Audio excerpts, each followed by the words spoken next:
देसी भोजपुरी न्यूज को देखने वाले जितने भी श्रोता हैं, आप सबको होली की ढेर सारी शुभकामनाएं। देखते रहिए और प्यार देते रहिए। सवाल एक आखिरी सवाल मैं अपनी तरफ से करना चाहता हूँ। खेसारी भाई, आपको 6 अवार्ड्स मिले हैं रिसेंटली और आपका एक डांस स्टेप है जो कि गोविंदा के साथ काफी वायरल हुआ, और क्या क्या बातें हुई, कुछ बताना चाहते हैं आप? एक बात बताऊं, 1 तारीख के बाद मुझे लगा कि फैन का मतलब क्या होता है।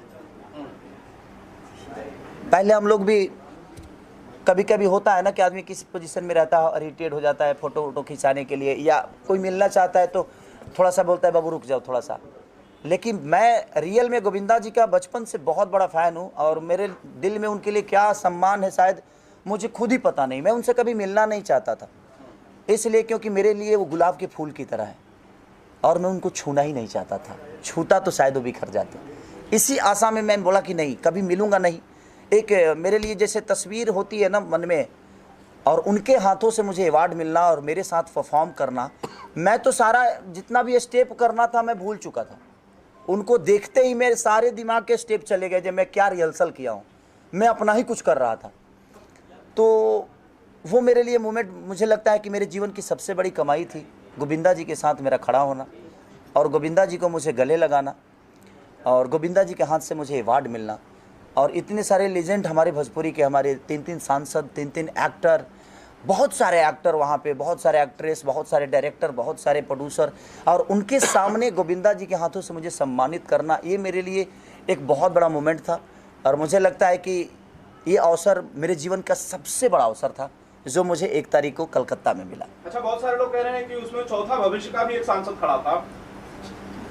ये सब का मैंने ये काम करे हिमाल बनी, हमें दुनिया ने चुन के भेजा है कि बाबू आप जाओ और एंटरटेन करो, फरिश्ते जैसे मूवी लाओ, संघर्ष जैसे मूवी लाओ। अगर ही बताइए कि हम चल जाएंगे तो बाकी क्या होगा, तो कुछ करे वाला तो अच्छा ही ना। हम लोग के ऊपर एक जिम्मेदारियां हैं भोजपुरी भाषा की, तो मेरी एक कोशिश यही है कि जब तक इस भाषा को लेके चल रहा हूँ, अभी भाई हमारे सब रेडी हो रहे हैं, पीछे सब आ रहे हैं, जा रहे हैं, आएंगे, ये भी कोई ऐसा ही 2-3-5 आएंगे। उसके बाद हमें भी लगेगा कि नहीं भाई हमारा टाइम एक सीमित तक हो गया है, तो कोशिश रहेगी।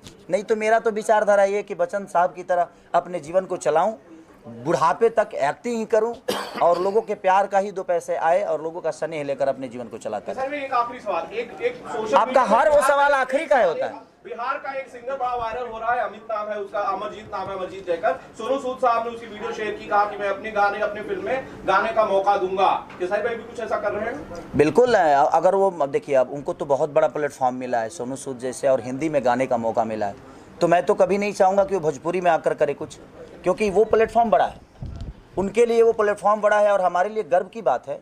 अगर वो करना चाहते हैं, अगर उनको लगे कि नहीं अपने भाषा के लिए हमें कुछ करना चाहिए, तो हम हमेशा उनके लिए खड़े हैं।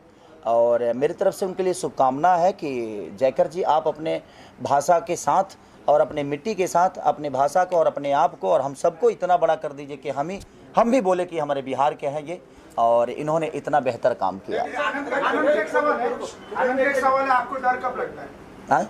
आनंद का सवाल है, आपको डर कब लगता है? मैं हर दिन डरता हूँ। कैसे? मैं हर दिन इसलिए डरता हूँ कि मुझे पता ही नहीं है कि ये मेरा करियर कब तक मेरे साथ है, ये लोग मेरे साथ कब तक हैं, ये ज़िंदगी कब तक है। इसीलिए डर के जीता हूँ, इसलिए तो बेहतर कर पाता हूँ। ज़िंदगी में अगर डर नहीं होगी तो शायद आप जीत नहीं पाओगे। तो वो डर हर रिश्तों से भी आपको डर लगना चाहिए कि ये कब मुझे छोड़ के चला जाएगा, ताकि उस रिश्ते को संभाल के चलो। उस कैरियर से भी डर लगना चाहिए ताकि ये कब है कब नहीं, तो शायद आप बेहतर कर पाओगे। तो हर उस आदमी को डरना ज़रूर चाहिए।